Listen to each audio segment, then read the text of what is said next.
Okay, alome mingla nya channel tudi ko de YouTube channel ka ni ko de ko ri ma ri alome ni ko mai swe ko ri ma ri alome tu ri yaw ma jia mingla ba lo channel ko ri ban ni ka ni ko de ko ri ma ri alome ko ni tu sa ne pian ne bi ro ကျိုးဆိုလိုက်ပါတယ်ခင်ဗျာကိုသိန်းရီဘိုင်လေးကိုကိုကြည့်တဲ့ချိန်ကနေစပြီးတော့မိတ်ဆွေကိုမတွေအားလုံးပဲစိတ်ချမ်းသာခြင်းကိုကြီးကျန်းမာခြင်းများနဲ့ပြည့်စုံနိုင်ကြပါစေလုံရင်ဆန္ဒတဲ့တုံးဝါကြီးပြည့်စုံကြပါစေကိုမတွေအားလုံးပဲလုပ်ငန်းတွေများလည်းအဆင်ပြေချုံးမကြပါစေဒီထက်မကအဆင်ပြေချုံးမတိုးတက်ကြီးပွားကြပါစေလို့အားလုံးကိုဦးစွာပထမနေ့နဲ့ကျွန်တော်ဆုမွန်လေးတောင်းပေးလိုက်ပါတယ်ခင်ဗျာကဲအားလုံးပဲမင်္ဂလာပါ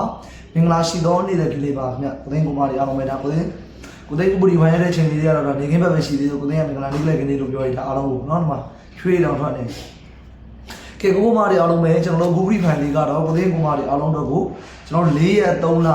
2026เนาะကျွန်တော်ကိုမာရီအားလုံးပဲဗုဒ္ဓဘူးနေ့မနက်ညတနေ့ကိုမှာဘယ်ကနန်းလေးကိုအဓိကထားပိတ်ရမလဲဘယ်ပတ်သီးလေးကိုအဓိကထားအော်ရမလဲဆိုတာကိုကိုသိန်းမိတ်ဆွေကိုဒီမာရီအားလုံးကိုကိုသိန်းက Google Fan လေးမှာတစ်ခါတည်းမျှဝေပြီးတော့မှာဖြစ်တဲ့အတွက်ကိုသိန်း Google Fan လေးကိုကိုမာရီအားလုံးကအစာအဆုံးလေးပြီးအောင်ကြည့်ပေးပါလိုက်လက်မလေးဒီမနေ့ကတည်းကကိုမာရီအားလုံးကလည်းလိုက်လက်မလေးလည်းတင်ပြထားပါလို့ကိုသိန်းကအားလုံးကိုဦးဆောင်ပထမနေ့နဲ့ပြထားရခဲ့ကြပါတယ်ကိုမာရီအားလုံးပဲဟုတ်ကဲ့အားလုံးပဲမင်္ဂလာပါဗျာเนาะမင်္ဂလာရှိသောနေ့လေးကလေးပါเนาะကိုမလေးအားလုံးပဲကဲကျွန်တော်တို့အခုဆိုရင်တော့ဒါဂျားထဲမှာအင်္ဂါနေ့တနေ့ဖောင်းရက်တရက်ခံပါတယ်ကိုမလေးအားလုံးပဲဒါကြံရက်ကလေးမှာတော့ဒါကျွန်တော်ရဲ့စာထုတ်ပတ်သီးလေးကိုမလေးအားလုံးပဲယုံကြည်လေးနဲ့လိုက်ထားမယ်ကျွန်တော်ကဖောင်းရက်ရှိလို့ကိုမလေးအားလုံးကိုလည်းဖောင်းရက်ရှိလို့ကြိုပြောထားတယ်အားလုံးကိုเนาะအဲကျွန်တော်အခုမှကောင်းကောင်းမှုပြန်တင်ပေးနိုင်တာဟိုရက်ကမတင်ပေးနိုင်ဘူးဗျအနေမကောင်းလို့နေမကောင်းရတဲ့ကြားတဲ့အဲ့ဒီမှာအပူတွေကန်ပြီးတော့ပါဇက်ထဲမှာပါအနာတွေပေါက်တော့ဒါလိုင်းလွှင့်ဖို့တော့အဆင်မပြေလို့ကျွန်တော်အခုတော့နှခမ်းတွေမှာကြံသေးတယ်မှာအနာတွေတဲ့အားကြောင့်လို့ပါအဆင်မပြေလို့ပါအပူကန်ပြီးတော့ဖြစ်တာအခုလည်းအရှင်းကောင်းသွားတာတော့မဟုတ်ဘူးကျွန်တော်ဒီမှာသဖုံးတွေနာနေသေးတယ်ထမင်းတွေပါကောင်းကောင်းစားလို့မရသေးဘူးအမာစားလို့မရဘူးပေါ့ဗျာเนาะအားကြောင့်လို့ကိုမာတွေအားလုံးပဲဒါကျွန်တော်လည်းအဆင်ပြေအောင်လို့လုပ်ပြီးတော့အကောင်းဆုံးလေးနဲ့လာတင်ပေးတာမိတ်ဆွေကိုမာတွေအားလုံးကိုနောက်ပြီးကိုသိန်းကိုလည်းစိတ်ပူနေတဲ့ကိုမာတွေလည်းရှိလို့နော်မင်းနေကြလို့အားကြောင့်လို့ကျွန်တော်ကဒါကိုမာတွေအားလုံးကိုရင်ပြိုင်နဲ့လာပြီးတော့ဒါဗီဒီယိုဖိုင်လေးရလာရက်ပြီးတော့တင်ပေးတာပါဗျနော်ကိုမာတွေအားလုံးပဲကဲကျွန်တော်ရဲ့ဗီဒီယိုဖိုင်လေးကိုကြည့်နေတဲ့ကိုမာတွေအားလုံးကကိုသိန်းရဲ့ဗီဒီယိုဖိုင်လေးကိုအစားအဆုံးလေးပြီးအောင်ကြည့်ပေးမယ်လိုက်လက်မလေးတွေမနေရသေးတဲ့ကိုမာတွေအားလုံးကလိုက်လက်မလေးနေပြီးတယ်ပြီးတော့ကျွန်တော်ကိုဗီဒီယိုဖိုင်လေးကမနေ့ပြန်4ရက်3လ2026နော်ဗုဒ္ဓဘူးနေ့မနေ့ညတနေ့ကုန်စာအတော့ကလေးကိုကျွန်တော်လာတင်ပေးတာပါနော်နေကုန်ကစားမှာကိုသိန်းတင်ပေးတဲ့ကဏ္ဍကကိုမာတွေအားလုံးပဲနေကုန်စာအတွက်ပါ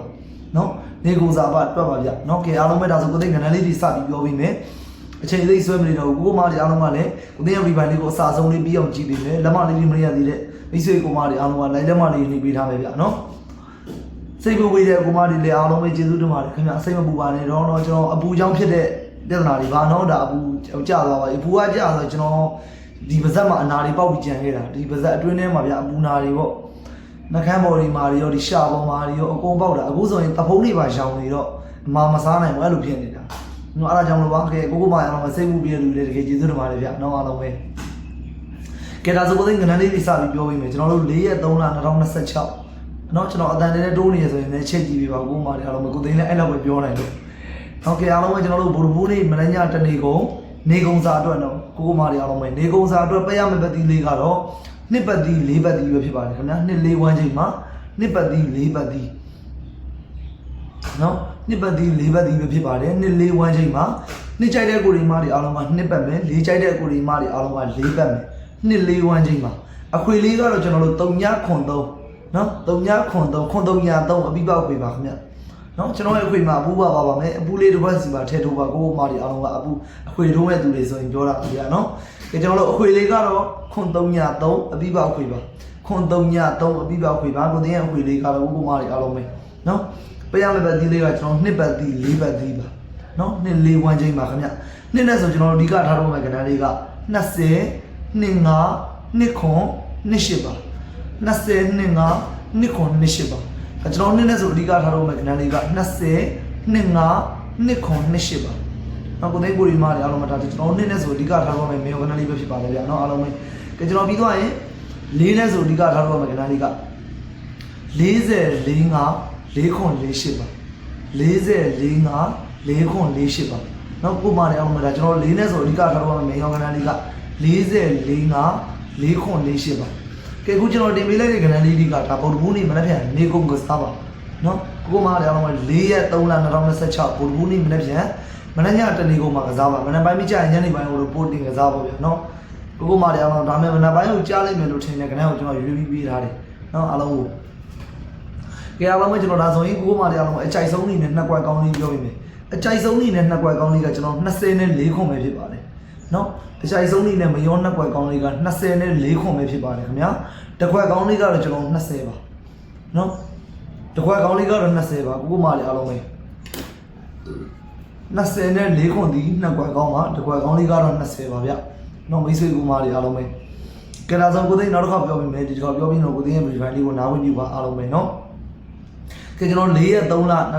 2026ပို့ဘူးနေ့မနေ့ညတနေ့ကိုနေကုန်စားမှတက်ရမယ့်ပတ်တိလေးကနှစ်ပတ်တိ4ပတ်တိပဲဖြစ်ပါတယ်ခင်ဗျာ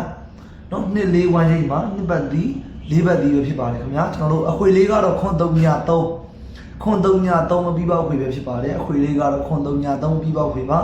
ကျွန်တော်နှစ်နဲ့ဆိုအဓိကထားတော့မှကဏ္ဍလေးက20နှစ်5နှစ်ခွန်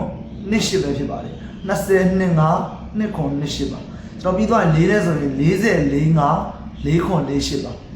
နော်44 5 4ခွန်4 8ပါအကြိုက်ဆုံးအနေနဲ့မယော2ကွက်ကောင်းလေးကကျွန်တော်တို့ကိုမာတွေအားလုံးပဲ30နဲ့4ခွန်ပဲဖြစ်ပါတယ်20နဲ့4ခွန်ပဲဖြစ်ပါတယ်တစ်ကွက်ကောင်းလေးကတော့20ပါနော်ကဲအားလုံးပဲဒါဆိုရင်ကိုသိန်းရဲ့ review လေးကိုလောက်နဲ့ပဲကျန်တာဝင်ပြီပါမိစေကိုမာတွေအားလုံးပဲစိတ်ကြမ်းသာခြင်းကိုကျမ်းမာခြင်းများနဲ့အားလုံးပဲပြည့်စုံကြပါစေလုပ်ငန်းကဏ္ဍနဲ့ဒီကြတဲ့ဘက်ကနော်အစီအမံချောင်းမွေးတိုးလဲကြည့်ပါကြပါစေလို့အားလုံးကိုစမုံကောင်းလေးတောင်းပေးခဲ့ပါတယ်ခင်ဗျာကဲအားလုံးပဲဖိုင်မယ်ပါနော်